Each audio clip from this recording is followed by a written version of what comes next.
Hi everyone, Funthony Runtano here, the internet's busiest music nerd, and it's time for a review of the new Parquet Courts record, Sympathy for Life. This is a brand new LP from New York rock outfit Parquet Courts, the highly anticipated follow-up to the band's 2018 record Wide Awake, where they brought together dance grooves, protest chants, and indie aesthetics for one of the best LPs of the decade. I'm sorry. So of course I was excited to hear this album, especially considering how good some of the singles were. There's Walking at a Downtown Pace, which is more or less in the same vein as many cuts off of Wide Awake. It's a driving post-punky rocker with huge rhythms, huge drums, and lead vocals that reflect on the fragility of everyday life and modern society in the pandemic era, with lyrics about cherishing crowds and saying you'd be surprised what you could learn to lose. The whole track rages against the threat of extinction. Then there's HOMO, which I think exists in pretty comfortable territory for the band as well, but calls back more to the garage rock influences that were prominent on the band's earlier records, even Sunbathing Animal. The whole track is a rowdy collision of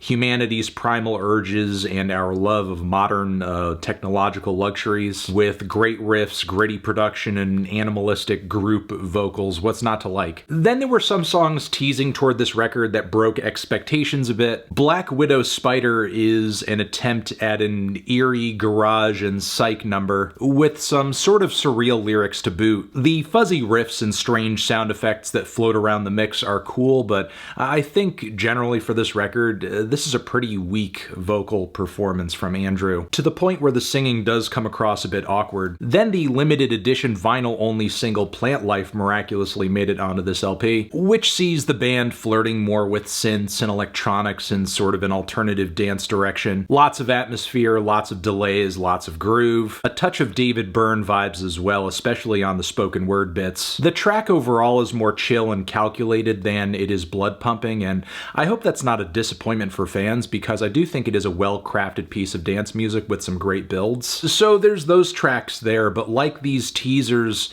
sort of forecast, the rest of Sympathy for Life is a mixed bag, and doesn't really bring the thematic or aesthetic focus of their last record, even Human Performance or Sunbathing Animal. Maybe at this point Parquet Courts is hitting a transitional moment or feeling a little restless in their sound and looking to shake things up. Of course, Plant Life is not the only song on this record to bring more synthesizers and electronics. There's Marathon of Anger, which is a very spacious piece of psychedelic funk whose lyrics very clearly reference the change in energy that New York experienced amidst the George Floyd protests. But ultimately the vibe and the energy of the track doesn't really push beyond that of a simmer, so while I like the picture the track paints overall, as a song it's kind of forgettable. Then there's Just Shadows, which is a number in 3/4, whose stiff grooves and strained vocals are stale on impact. I'm amazed it drags on for about 4 minutes. Application Apparatus sees Parquet Courts giving a somewhat novel and post-punk inspired take on industrial music. There's a thin, spacey, throbbing gristle-esque quality to some of the noises and glitches and sound effects that color the mix. It is a creatively tense instrumental with these cycling, kind of sour lead vocals whose lyrics paint this picture of a regimented, authoritarian, kind of algorithmically guided, war-torn world. It's smart, it's ominous, I like the angle it's taking conceptually, but as a song I don't really get too much out of it. So the choppy experiments on this record up until this point are one thing, but then there's the last leg, which in my opinion sees the band really beginning to lose momentum. The title track is jammy, yes, but very low impact on all fronts, vocally, lyrically, instrumentally. I don't know whether to dance or fall asleep to this one. Then Zoom Out feels like a bizarro version of the grooves and chants that colored so many tracks from Wide Awake, but now with less to say, not as catchy, and some kooky banjo licks going on in the right channel that don't quite hit. The basic elements are there, but it feels like there's really no chemistry going on between all of them. Then Trullo brings more aimless grooves with these mildly eccentric and strange noises kind of orbiting the beat here. I suppose there's potential to this track, but the performance is so underwhelming it's hard to really get locked in. The closers are really tender and dejected finish for the LP. Some of the melodic phrasing on the vocals reminds me of the closer to the band's last record, Tenderness. I'm not saying the track tracks are connected, especially with the lyrics on this one being so much more, I guess, focused on love. But it is something to see the band's last LP end in, I guess, such a joyous way, where the energy is very much like overcoming nihilism, overcoming negativity.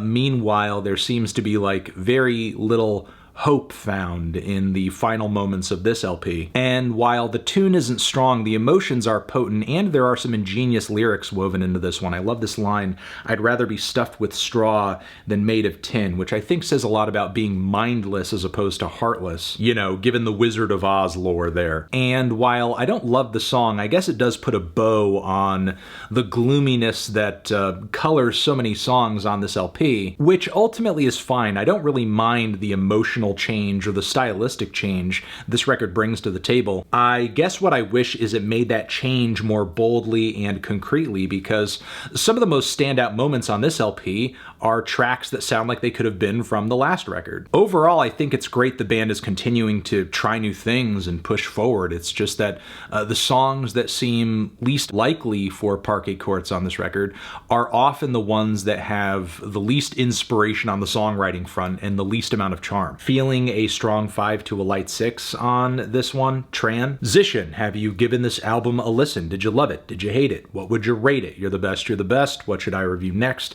Hit the like if you like. Please subscribe, and please don't cry. Hit the bell as well. Over here next to my head, it's another video that you can check out. Hit that up, or the link to subscribe to the channel. Anthony Fantano, Parquet Courts, forever.